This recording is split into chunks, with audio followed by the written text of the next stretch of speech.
Yesterday, we got to see 3 Hall of Famers debut their first game together. 3 of the most talented scorers that our era has seen laced them up and took the floor in Cleveland, only to be stunned by what would happen next. Sexton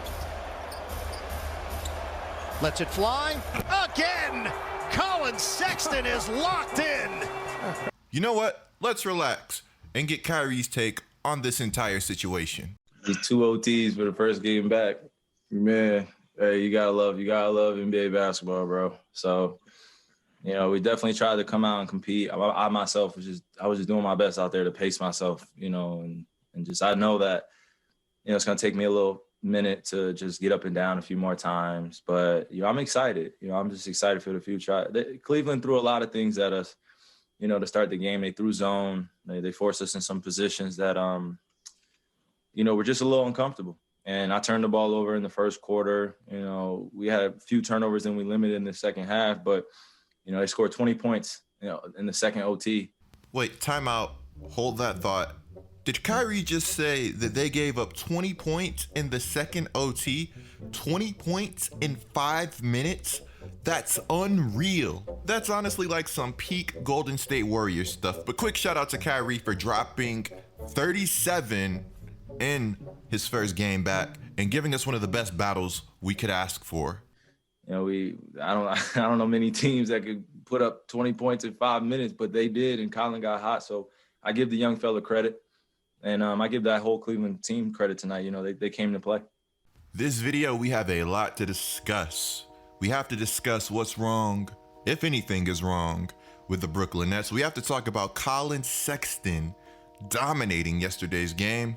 We have to talk about the Cavs, and we have to talk about what's next. Before we go any further, be sure to subscribe and turn on notifications. You will not want to miss another Get Like Coop video. And that's facts. If you guys enjoy my content, you'll probably enjoy my football channel and my streams. Both are going to be in the description below. A quick shout out to you guys for getting me to 200,000 subscribers. Shout out to everybody that watches my content, Noti Gang. A shout out to everybody that comments on the content, that's subscribed. It's honestly unreal. It's amazing to be here. And I want you guys to know this is just going to be the start. For 200K, I was planning on dropping some merch. I might still do that. Here's a quick video of my vertical jump. I am 6'8", 6'9". I want to drop IRL content on my IG, on my Twitter, maybe on another YouTube. Follow me on those things and you'll definitely see more. Now, for those of you that don't know about Collin Sexton, this might be a long video. Let me help you out. And desire. Now, here's why they call him Young Bull. Looking to take on any matchup. This guy has 33 points. Just look at him. Physical. He's ready. Not only he's looking at him, he's looking at the shot clock on the other end of the floor. I love this young kid. Competitive as they come. That's his second team foul, number 9. Sexton doesn't just talk trash. He completely backs it up. Sexton has this mentality that takes us back to like the 80s or 90s, but he has this skill set that I feel like is going to propel us all 2021. The man can flat out score. He's not afraid to get up in your face, and most importantly, he's never afraid of the moment. Honestly, it's something he covets. James Harden, KD, KYRIE. These 3 players combined for over 145 plus minutes. Look, I get the game went to multiple overtimes, but these 3 players playing that many minutes is not something that I want to see. You'll have to trust your bench no matter how bad they were, and they were brutal, but you'll need them sooner rather than later. Remember, KYRIE and KD both missed time due to injury last season. Major time. And then James Harden is consistently among the league leaders in minutes per game. He hasn't missed much time, and I would like to keep it that way. This was a regular season game against the Cleveland Cavaliers, not the NBA Finals. Hey, don't sleep on the Cavs though. This team has turned things around in a hurry. I don't even want to call it overachieving because I'm a firm believer that this team can make the playoffs. This is a team with a lot of young players that are still getting better. The Brooklyn Nets are obviously an absurdly talented team. 3 guys who can go for 40 any given night, and 2 that almost did last night. You see, having this much talent is a good problem. I'm not going to tell you otherwise, but at the end of the day, something has to give. When you have multiple guys this good at the game of basketball, there's going to have to be some role sacrifice, meaning that you might not be able to do what you did on your previous teams. But the thing is, you definitely might not have to, unless Collin Sexton is doing this. Sexton works on Irving, trying to get loose. He'll fire. He knocks it down. Check me out. When Bosh went to Miami, he went from averaging 24 and looking like a bona fide MVP candidate to putting up a measly 19 with the Heat. I call it measly, but that 19 was big and it did not tell his full story.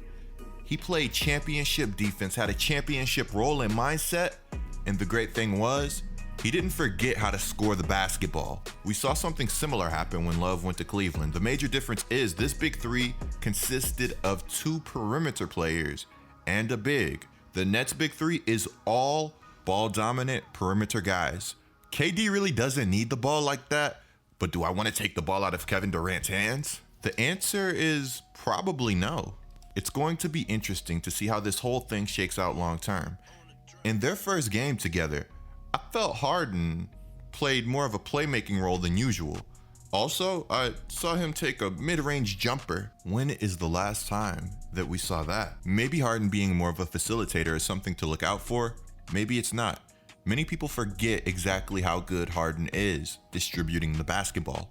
One of the best passers in the entire NBA, one of the best playmakers, point blank. In Harden's first 2 games with the Nets, he scored or assisted on 129 points. That's the most in a player's first 2 games in NBA history. The funny thing is, everybody's already screaming, he did it without Kyrie. Trade Kyrie. Before we get too far removed from the topic of the Miami Heat Big 3, they didn't figure it out their first month or so either. They played close to 500 ball for over a month. And then boom, the rest was history until Dirk showed up. With the way the Nets defense has looked, there may be a lot of nights where we see good, great guys show flashes of dominance. This team currently has the 9th worst defensive rating in the NBA, surprisingly. Or maybe not. That's better than the Miami Heat's possible trouble in Miami? Whatever. You want some more data? The Cavaliers have the single worst offensive rating in the NBA. Remember Kyrie saying, you know, I don't know many teams that could put up 20 points in 5 minutes, but they did, and Collin got hot. So yeah, that's not great. I love the Nets starting 5, and I mean, on paper it looks great. Who wouldn't love this team? I think Jeff Green is underrated, can play multiple positions and give you good minutes as a small ball 5. DeAndre Jordan is okay, but is he good enough to still be a defensive anchor and your starting lineup's best defensive player? I don't know about that one. The Cavs started this game going right at him. Drummond hits Jordan with the big body, then the finish. In 2015, that's getting sent. In 2021, it's a bucket. Brooklyn already allows the 4th most paint points in the entire NBA, and they just lost Jared Allen. The Cavs' 147 points is the most scored by this team in the 2000s. More than any amount of points scored by the team in the LeBron era. This game was fun. I think it's going to be interesting to see if there's a pattern on who takes the final shot for the Brooklyn Nets. Or is that shot just going to go to whoever's on for that game? Sexton was getting buckets and talking trash even in misses. I love it. And Jared Allen, he had the makes covered. He said Sexton was balling so hard it got to a point where he was talking trash before the shot even went in. He didn't know that Sexton had any of that in him. I heard he was going off in Boston one time, but this was another level. Clicking the video on the screen right now is a great way to support my channel. I'm Get Like Coop, bringing you guys the scoop until our next upload.